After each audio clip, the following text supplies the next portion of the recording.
Magandang hapon po sa ating lahat. Makibukas po kayo sa akin sa inyong mga Biblia sa aklat ng 1 Thessalonians chapter 3. Babasahin ko po chapter 3 simula sa verse 6 hanggang chapter 4 up to verse 12. 1 Thessalonians chapter 3 verse 6. But now that Timothy has come to us from you and has brought us the good news of your faith and love, and reported that you always remember us kindly and long to see us as we long to see you. For this reason, brothers, in all our distress and affliction, we have been comforted about you through your faith. For now we live if you are standing fast in the Lord. For what thanksgiving can we return to God for you, for all the joy that we feel for your sake before our God, as we pray most earnestly night and day that we may see you face to face and supply what is lacking in your faith. Verse 11. Now may our God and Father himself and our Lord Jesus direct our way to you, and may the Lord God make you increase and abound in love for one another and for all, as we do for you, so that he may establish your hearts blameless in holiness before our God and Father at the coming of our Lord Jesus Christ with all his saints. Chapter 4. Finally, then, brothers, we ask and urge you in the Lord Jesus that as you receive from us how you ought to walk and to please God, just as you are doing, that you do so more and more. For you know what instructions we gave you through the Lord Jesus. For this is the will of God, your sanctification, that you abstain from sexual immorality, that each one of you know how to control his own body in holiness and honor, not in the passion of lust, like the Gentiles who do not know God, that no one transgress and wrong his brother in this matter, because the Lord is an avenger in all these things, as we told you beforehand and solemnly warned you.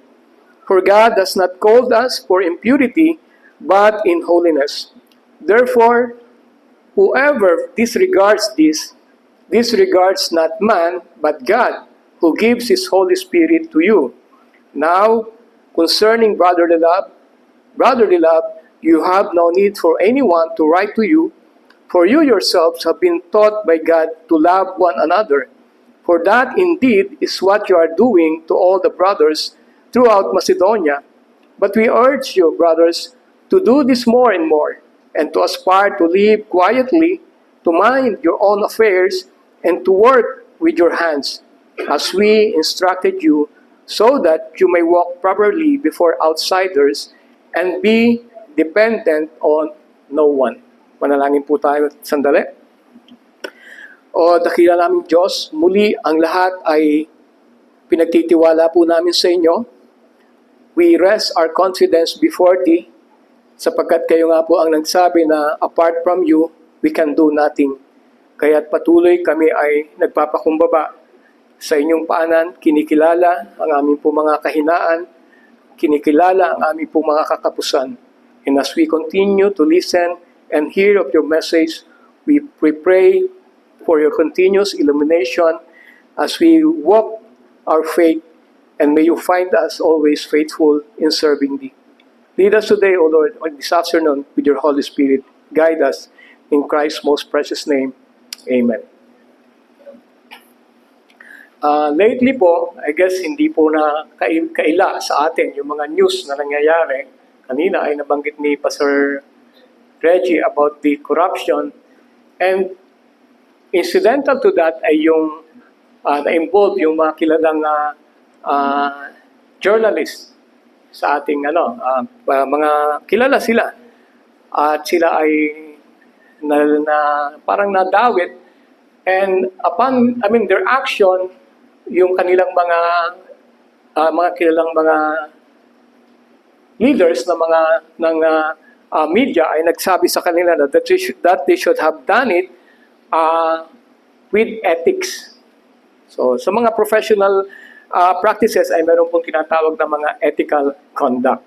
Sa journalism, engineering, architecture, we have what we call our Bible in our practice, or yung tinatawag na ethics, and we look upon that when we practice our profession. And yung lately nga ay naging issue yan dahil sa mga interview na apparently ay hindi ginamitan o hindi ginamitan ng tamang ethics sa kanilang paggampa ng kanilang mga profession. And here ay titingnan po natin dito sa chapter 4 ng 1 Thessalonians, kung titingnan naman natin dito ay yung Christian life or yung Christian ethics. Ito po ay continuation nung nauna pong message na dinala ko last July, which is si Apostle Paul ay sumulat sa mga tiga-Thessalonians. And do sa chapter 1 ay andoon yung kanyang thanksgiving about the mark of the Christians which the Thessalonians ay pinakita nila. And we saw there the three cardinal virtue, which is yung love, o yung the work in faith, the labor of love, and the steadfastness in hope. So, Apostle Paul was so thankful about this group of people in Thessalonica dahil yung message of the gospel ay naging evidence sa kanila. Very fruitful, as Apostle Paul himself was the one who sent the message of salvation sa kanila together with Timothy and Silas during the second missionary journey of Apostle Paul dito nga sa mga taga-Thessalonians. And we remember and we talk about that time that the Thessalonians are Gentiles. So, nung dumating sa kanila yung message of salvation or the message of the gospel, they are practicing a common practice of the Gentile people. So dito, makita natin kung dito sa chapter 1 ay yung thanksgiving ni Apostle Paul about dun sa mark of the Christians, yung mga Thessalonica. And then dun sa chapter 2 naman ay binanggit dito yung effectiveness of the gospel at saka yung how Apostle Paul really cared about these people. Pinakita niyo yung spirit and method of apostolic labor. Kung babasahin po natin yan dyan. And doon sa verse 9 ng chapter 2 ay makikita rin natin yung kanyang self-sacrificing labors. Makita natin yung so much concern of Apostle Paul to the Thessalonian people. And in verse 13 ng chapter 2, makita rin natin na they received the word of God not as the word of men. So ibig sabihin, yung sinasabi, yung mga dinadalang mensahe nila Apostol Pablo, hindi galing sa kanila yon. It came from the Lord Jesus Christ Himself. At ito ay malinaw na dumating sa mga tao ito sa Thessalonians at malinaw din ang naging bunga nito sa kanila. Kaya si Apostle Paul ay so thankful for the fruit of these people. Kaya nga lumabas yung work in faith, labor of love, a steadfastness of hope, and as a matter of fact, yung mga actions ng mga taga-Thessalonica ay kumalat hanggang Macedonia. Nakita yung kanilang testimony bilang mga binago ng Panginoong Diyos sa pamamagitan ng gospel na nakarating sa kanila. Now, in chapter 3, makikita po natin doon, o sinasabi doon, yung sacrificial act reflecting deep pastoral love. So dito ay na-outline ni Apostol Pablo kung paano kung ano yung mga sufferings na kanyang naranasan para sa mga taga-Thessalonica. So ano doon, sabi niya, to the point na sabi niya, gustong-gusto ko dyan pumunta sa inyo. Pero mayroong mga hindrances na hindi siya nakapunta, kaya nga ang pinapunta niya ay si Timothy. At yung binasa po natin dito sa chapter 3, verse 6, eto na yung report ni Timothy about these Thessalonian people. At yung report ni Timothy ay very encouraging. Sabi niya, but now that Timothy has come to us from you and has brought us the good news of your faith and love, and reported that you always remember us kindly and long to see us as we long to see you. So maganda po yung report ni Timothy about dito sa mga mananampalataya dito sa Thessalonica. Now, seemingly, maganda naman talaga yung kanilang congregation, o maganda yung kanilang mga testimony. But, beyond that, ay merong mga problema pa rin. Kaya nga, etong si Apostol Pablo, itong bahagi ito na binasa natin sa chapter 4 ay meron siyang instruction. Kung titingnan po natin itong 1 Thessalonians, and siguro typical sa mga epistle o mga letter ni Apostol Pablo, ay meron dalawang bahagi. Ang first part ay yung thanksgiving at saka admonition. And then ang pangalawang bahagi ay yung instruction at exhortation. Ito yung sa chapter 4. After niya magpasalamat, mag-exhort, ay mayroon naman siyang instruction at exhortation. At ito nga yung bubulay-bulayan natin o pagtutuunan natin ng pansin sa mga oras na to about his instruction to the Thessalonians. At ito po ay, doon sa title ko ay sinabi dito sa chapter 4, to walk, to please God, is to live life that is pleasing to God. So kung makikita natin, ito ay about a Christian living. At kung mapapansin nyo, siguro yung mga series of preaching, if we will connect, nung dito pa si Pastor, the last preaching niya ay about holiness sa 1 Peter.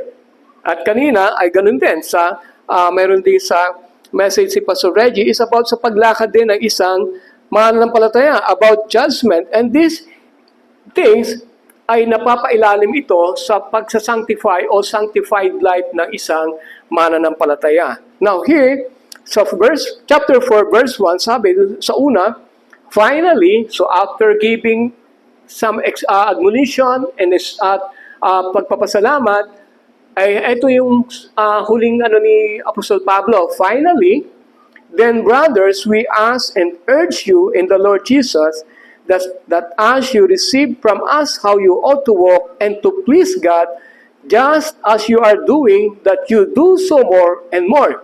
So tingnan po natin, doon sa instruction ni Apostol Pablo, kung titingnan po natin, ay maganda na ang ginagawa ng mga taga-Thessalonians. Kaya sabi niya, as you receive from us how you ought to walk and to please God, just as you are doing.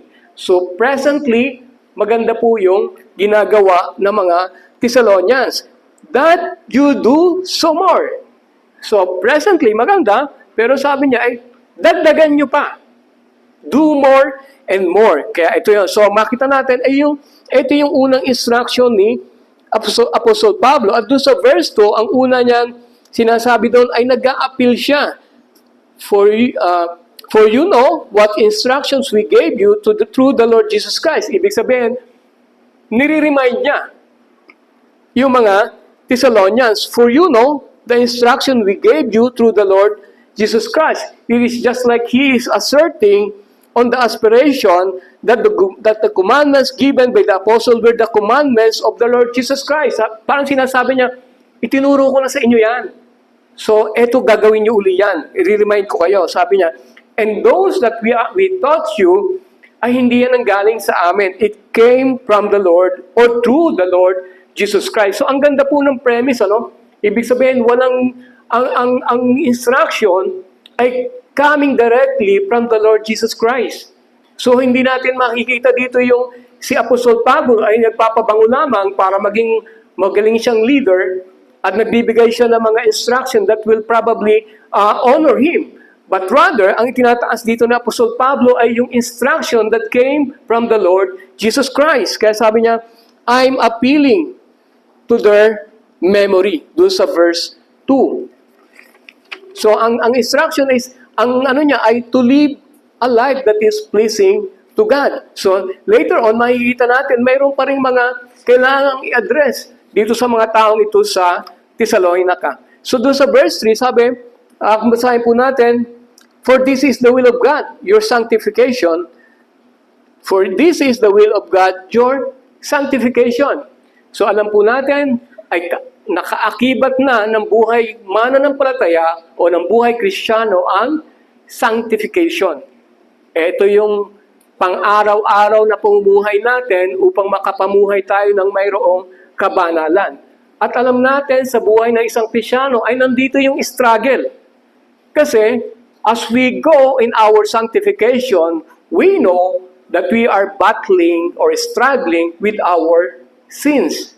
Ito yung kalaban natin, yung kasalanan natin, kung paano natin papatayin yung ating mga kasalanan as we go along in our Christian life.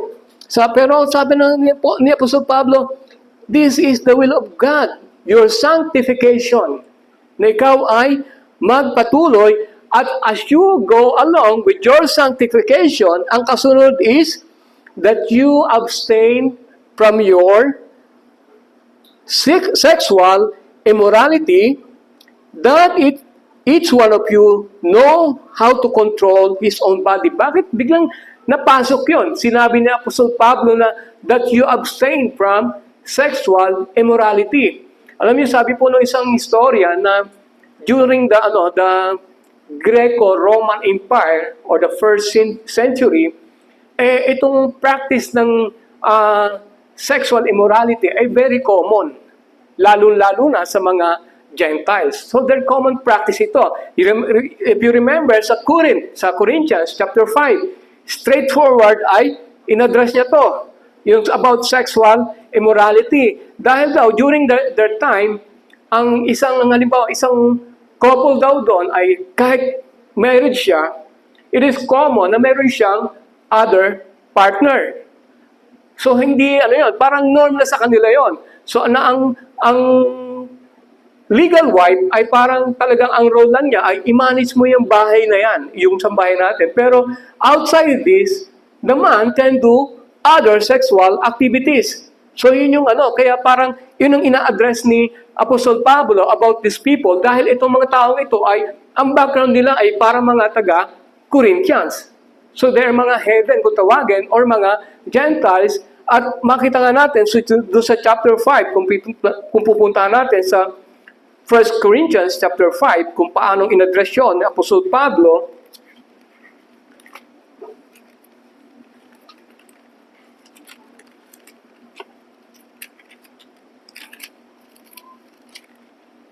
Sabi po dito, verse 5 ng 1 Corinthians chapter 5, verse 1, it is actually reported that there is sexual immorality among you and of a kind that is not tolerated even among pagans, for a man has his father's wife. So ito sa Corinto ay mismo sa loob ng iglesia nangyayari.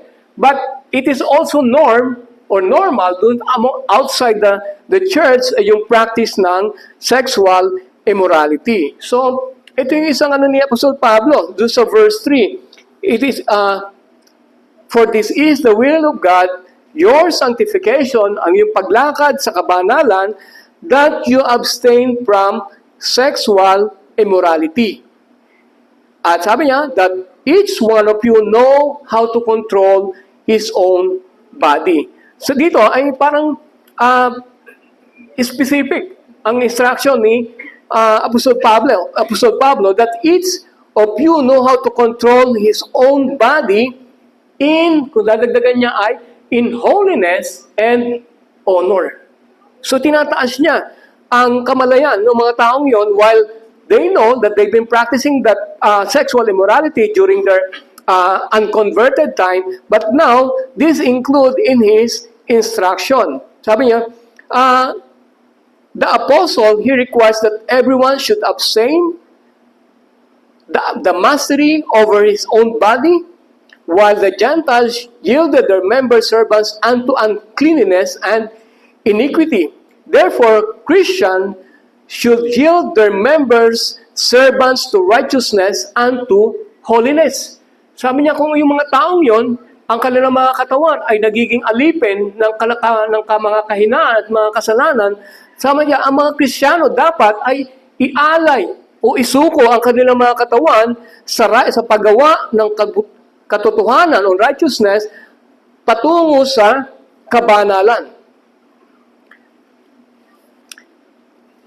Sabi po doon sa kasunod, sabi, in holiness and honor, not in the passion of lust, binanggit na at babanggitin po dito, like the Gentiles who do not know God.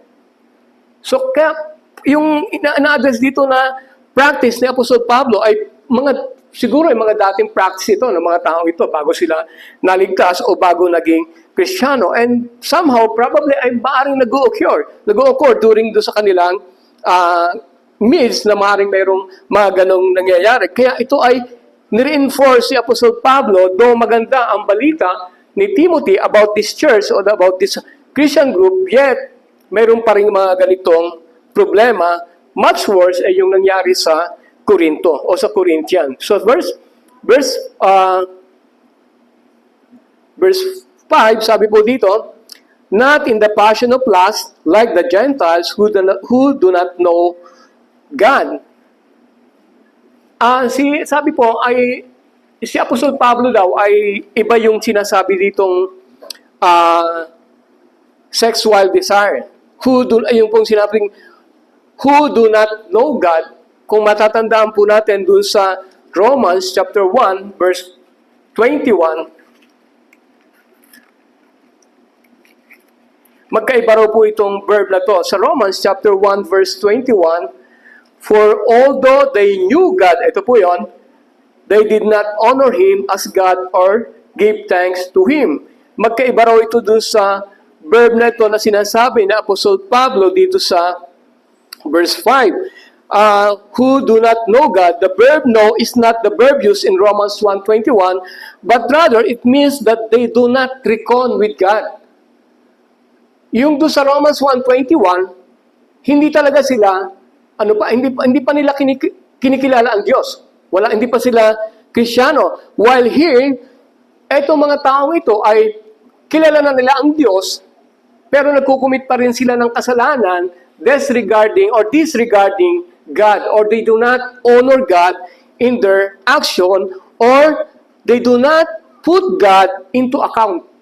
So, pagbabaliwala, sila ay mga manampalataya na, pero nakagawa sila ng ganong kamalian o kasalanan, at ang kanilang mga pag-uugali or their behavior is without reference to God. While doon sa Romans chapter 1:21 ay hindi talaga sila mga Kristiyano. Wala silang pagkilala pa talaga at binabaliwala nila ang Diyos. So verse 6 sabi po, that no one transgress and wrong his brother in this matter, because the Lord is an avenger in all these things, as we told you beforehand, and solemnly warn you. Parang nagkaroon daw ng nakaka-confuse daw yung verse 6. Kasi, that no one transgress and wrong his brother in this matter. So, parang nagkaroon daw ng parang naka-confuse yung kasunod na yon ng verse na, because the Lord is an avenger in all these things. Sabi, parang ang illustration po nito ay, kung halimbawa, yung isang lalaki daw ay nakakumit ng adultery, so of course may asawa siya, nag-commit siya ng adultery, mayroong implication dun sa kanyang ginawa.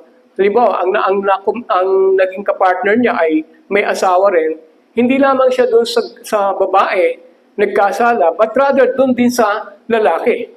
So ito yung sinasabi ni Apostol Pablo dito na, when a man commits adultery with married woman, he is violating the boundaries of marriage.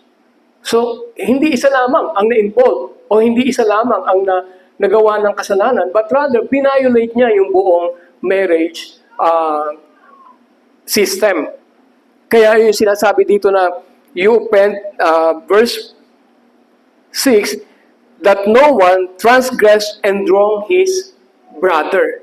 So, ito yung nadamay. So, naapektuhan o may naapektuhan dun sa ginawang kasalanan. Kasi sabi, when a man commits adultery with married woman, he is violating the boundaries of marriage and sinning against Christian brother.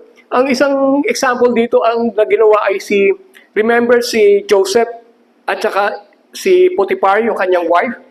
Si Joseph ay pinipilit na o siniseduce ng asawa ni Potiphar. Pero ano po yung stand niya? Anong sabi doon ni Joseph? Ibinigay niya yung malaking respect niya kay Potiphar dahil ayaw niyang magkasala kay Potiphar. So parang ganun ang sinasabi dito sa text na ito ni Apostol Pablo na I respect Potiphar, so kahit hindi ko pwedeng gawin yan dahil I have great respect with your husband. So yun yung sinasabi kanina na sa verse 6 na no one transgress and wrong his brother.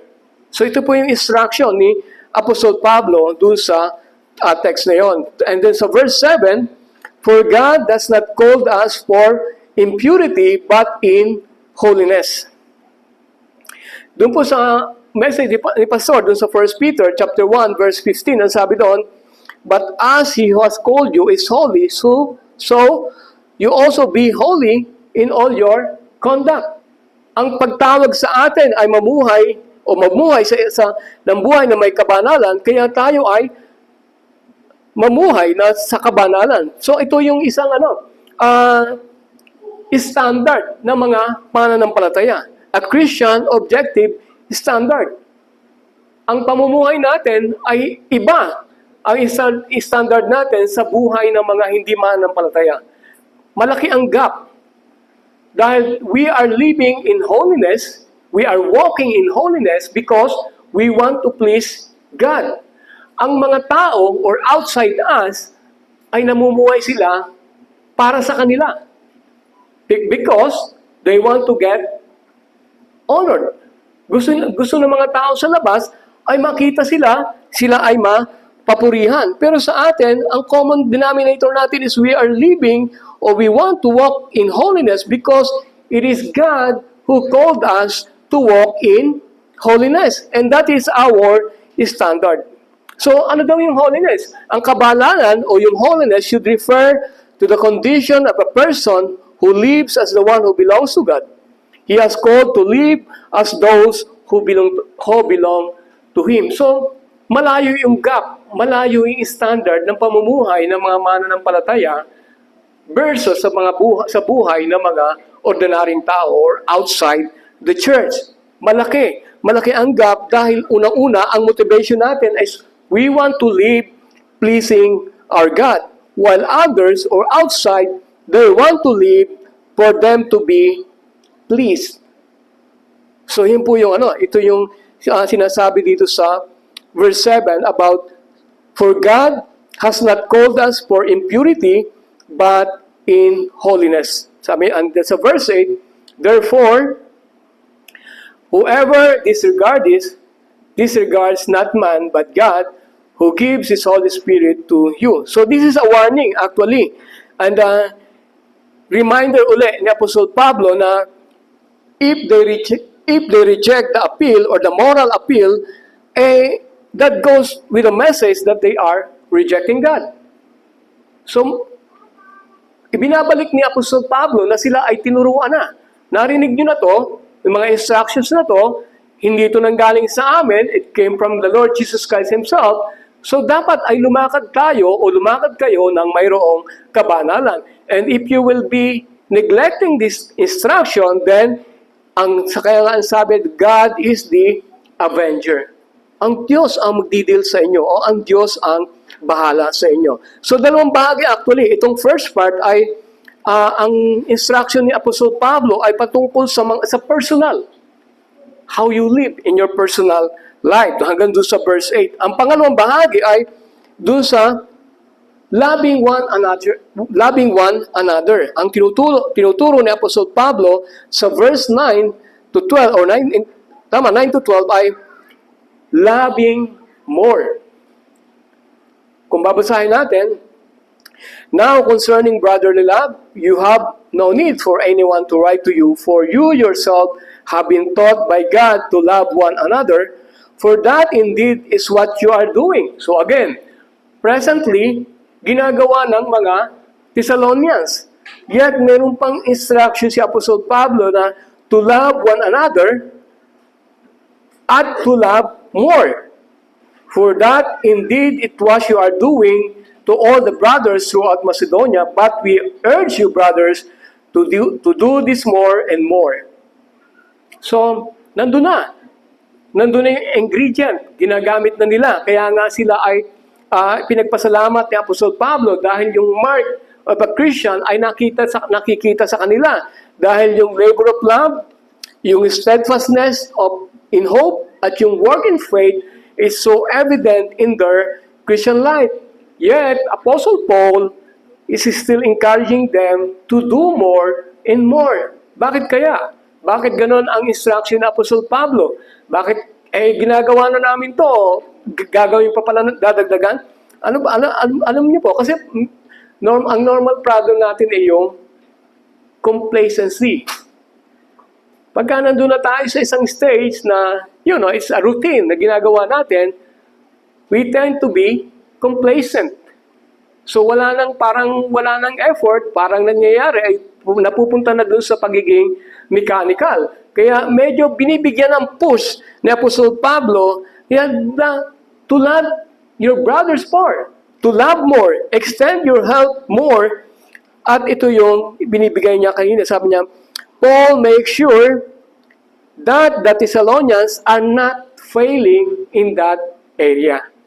They're doing it, yet he is still reminding them at binibigyan niya pa ito ng konting push to do it more.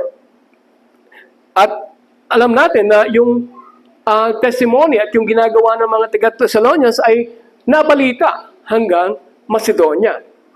Nakilala sila. Sabi sa chapter 1 verse 9, for they themselves report concerning us the kind of reception we had among you, and how you turned to God from idols to serve the living and true God, and to wait for the Son from heaven, whom He raised from the dead, Jesus who delivered us from the wrath to come. Do sa verse 8, for not only has the word of the Lord sounded forth from you in Macedonia and Achaia, but your faith in God has gone forth everywhere, so that we need not say anything. Kung titingnan po natin o analyze natin yung pagtingin ng Apostol Pablo sa mga taga-Thessalonica o Thessalonians ay satisfied siya sa mga nabalita niya at sa narinig niyang mga result or testimony ng mga mananampalataya sa lugar na yon. Yet, Apostle Paul is still encouraging them to love your brother more. More and more. So hindi po natatapos dun sa stage na yun, but rather if we can extend further our love to our brothers, then we should do it continually and steadfastly. Sabi, Paul reminds them of who they are as part of the family of God, and he gently exhorts them to excel in the love that God has already taught them to share. And Christians should love one another because they are men of one of the same God, the Father. Iisa po ang ating Diyos Ama. And we are co-partners in faith. And then we are co-heirs in hope. Ito po yung denomination natin. Probably some people could extend love towards another. Pero again, iba yung motive nila sa motive ng mga Kristiyano. We have a higher motive. We have a higher goal. Why we are extending love towards one another? Because we have the same God the Father. Iisa ating Diyos Ama. Iisang ating tagapagligtas, si Panginoong Jesucristo. And we are co-partners, co-laborers in faith. We have one faith. And we are co-heirs in hope. We are waiting for the blessed hope. So, yun po yung natin. Ito yung malinaw at kaibang motivation natin compared to the outside world. So, sabi nga, di ba, if we have opportunity, continue to do good to our brothers. Lahat na mayroong pagkakataon sa ating mga buhay, sa ating mga mananampalataya, kung tayo ay mayroong pagkakataong tumulong, huwag po nating i-withhold ang tulong sa ating mga kapatid. Let's continue loving one another. Because we are of the same faith, we are co-partners, and we are we are hoping for the same Christ to come back or to take us again as He return. So verse 11, sabi po dito, ito po yung isa pang instruction, after i-lay down ni Apostle Pablo about the warning about sexual immorality, and then for loving one another, the brothers, ito sa verse 11, and to aspire to live quietly, and to mind your own affairs, and to work with your hands as we instructed you, so that you may walk properly before outsiders and be dependent on no one. Again, ito po yung background nito during the Greco-Roman Empire. Nung panahon daw pong iyon, ay napakataas o napakalakas ng competition. Very competitive daw po noon. Kaya ay merong term na dog eat dog. So narinig po natin yan sa mga corporate world na para makaangat ka, bahala na. Basta kung maapakan kita, ang importante ay umangat ako. Ma-reach ko yung aking goal. Very stiff daw ang competition during that time na gagawin ng lahat o gagawin ng taong yon o ng isang tao yung kanyang ang lahat para ma-attain niya yung kanyang goal. At ito yung instruction o wina-warn ni Apostle Pablo dito sa mga tiga sa Thessalonians. Kaya sabi niya, to live quietly and to mind your own affairs. Paul calls on the Thessalonians believers to earn their own living. Sabi niya, pagtrabahuhan nyo ang kung gusto maghanap buhay, to live quietly and to work with your hands as Paul instructed them. So, sabi niya ay pagtrabahuhan nyo at huwag kayong mag-depend doon sa mga may kakayanan o may mga kaya sa loob ng iglesia. Sabi niya, Paul calls on the Thessalonian believers to earn their own living rather to depend on wealthier Christians as he had instructed them when he was in Thessalonica. Ibig sabihin, during the missionary journey pa lang, ay in-instruct na sila ni Apostol Pablo. Dahil nga during that time, ay napakalaki rin ng napakataas ng competition sa mga among those outside sa faith o do sa mga Thessalonian church. So, indo po yung indo po yung background nun. Kaya may ganitong instruction si Apostle Pablo na to aspire to live quietly and to mind your own affairs. Again, kung i-compare natin sa Christian living or Christian sanctification, magkaiba ang manner at ang motive dun sa labas. Again, pag nasa corporate ka, alam natin na talagang kung mahina-hina ka, at ang tendency, di ba, nababalita natin, may mga nagre-resign dahil hindi nila kaya yung politics inside our corporation. I have a situation doon sa isang client namin. Lagi kong nakakausap yung group nila. Merong engineering, merong leasing, and And then dahil kami yung project manager nila, so na-involved ako sa kanilang mga discussion. At yung engineering tsaka ibang group nung company ay lagi nilang nirereklamo yung leasing. Dahil ang tawag nila ay, kasi leasing naman ang department niya, pero ang tawag nila ay GM. Sabi ko, ba't GM? Kasi sir, lahat pinapakailaman Leasing lang naman siya tsaka ang masakit, sabi niya, pag pinakailaman kami, siya nagre-report.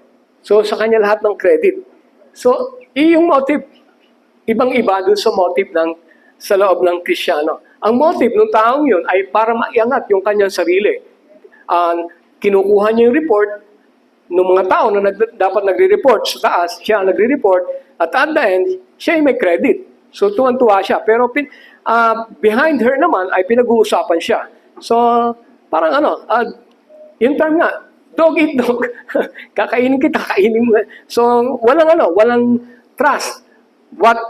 Ang motive ay kung paano makakataas o makakapunta doon sa kanyang goal. Kaya, ito ay instruction ni Apostol Pablo na to walk properly before outsider. Na yung ganong sistema ay hindi dapat mangyari sa inyo.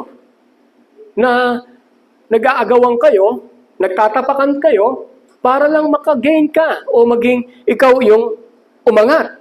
Hindi ito yung sistema ng sa loob ng isang iglesia o sa loob ng o sa lupo ng mga mananampalataya. Kaya ito yung mayroong may stiff competition at sa competition na yon ay ang sabi nga ay alam niyo yung during the 1980s and 90s yung sikat yung Tour of Luzon, diba, sa bike. At ang inaabangan sa Tour of Luzon lagi ay yung pagpupunta na sa Baguio. Pag napunta ng Baguio, ay kung sino mananalo doon ay dinideclare na King of the Hill. Diba kasi mataas yun. Pero in between that climb, ay doon naglalaban sila, doon talaga sila nagpapalakasan kung paanong aangat at sino yung mauna. And of course, may mga nandun yung stiff competition, andun yung mga distraction, andun yung mga strategies nila, how they will climb Baguio. Ganun po yung sinasabi na stiff competition, talagang ibibigay mo lahat para ikaw ang umangat at para ikaw ay tawagin na King of the Hill. Sa atin, sa loob ng Christian group, ay walang ganun. Dahil isa yung king natin, meron na tayong king na tinitingnan. We are not establishing one or no one will establish him to be a king. But rather, we have a king in the name of the Lord Jesus Christ. So, ito yung sabi ni Apostol Pablo na dapat ay hindi makita yan sa inyo sa loob ng iglesia. To walk, at ito ay makita ng mga nasa labas and walk properly before outsider. So, ang sinasabi dito ni Apostol Pablo ay don't copycat what is outside. Hindi natin dadalhin ang sistema nung nasa labas, dadalhin natin sa loob ng iglesia. Don't copycat the way of the world, the world's values, and models for success. So alam natin sa professional practice ay napakaraming method, paano ka aangat. Maraming mga instruction, maraming mga learning. Pero sa loob ng iglesia, sa atin, ang tinitingnan nating guide or ethics ay itong Bible natin. Maybe professionals have their own guide and their ethical conduct, but Christians has the Bible for our sanctification. Dahil ang salita ng Diyos ang siyang nagsasanctify sa atin, ang tumutulong at nagiging instruction natin, ang tinitingnan natin to live in holiness. Kaya sabi, to live quietly does not mean, rather, to sequester yourself. Hindi naman ibig sabihin na ni Apostol Pablo na ikaw ay mamuhay ng tahimik, ay nag-isolate ka na. Ito naman ang magkaiba. But rather, to step out of the world and to respond to your God-given vocation and feel comfortable in your skin and place in the Word. We can do our profession outside. We can work with our practice. We can practice, but hindi tayo sumasang-ayon o hindi tayo nakikiisa doon sa kanilang method of success. But rather, we are contented in the vocation that God has given us. And we should be comfortable in our place in this world. So yun po yung instruction ni Apostol Pablo sa buhay kung paano mamumuhay ng mayroong kabanalan. At alam natin na ang buhay pananampalataya, ang buhay sa pamumuhay sa kabanalan ay hindi simpleng salita lamang. Ito yung talagang mayroong pakikipagbata, kumbaga. kalaban natin ang ating sarili at yung kasalanan na nagagawa natin against God. Pero a good thing na ang salita ng Panginoon is always reminding us. Just like Apostle Paul dito sa mga taga-Thessalonians, kung tinitingnan natin na, kumbaga sa grade, ang mga taga-Thessalonians ay pasado na. You're doing good. You're doing great. But, do more. Do more, excel more.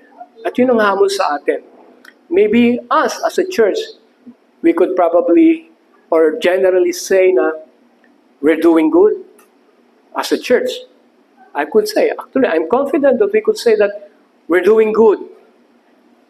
Pero ano hamon ni Apostle Pablo? Do more. Love more your brothers and avoid sexual immorality and other things that will bring us down. Yun po yung hamon sa atin. Hindi tayo, alam natin na parang okay na tayo and then that's okay for us. But rather, kung minamahal natin ang ating mga kapatid, mas mahalin pa natin sila. Mas makitaan pa tayo ng pagmamahal sa ating mga kapatid.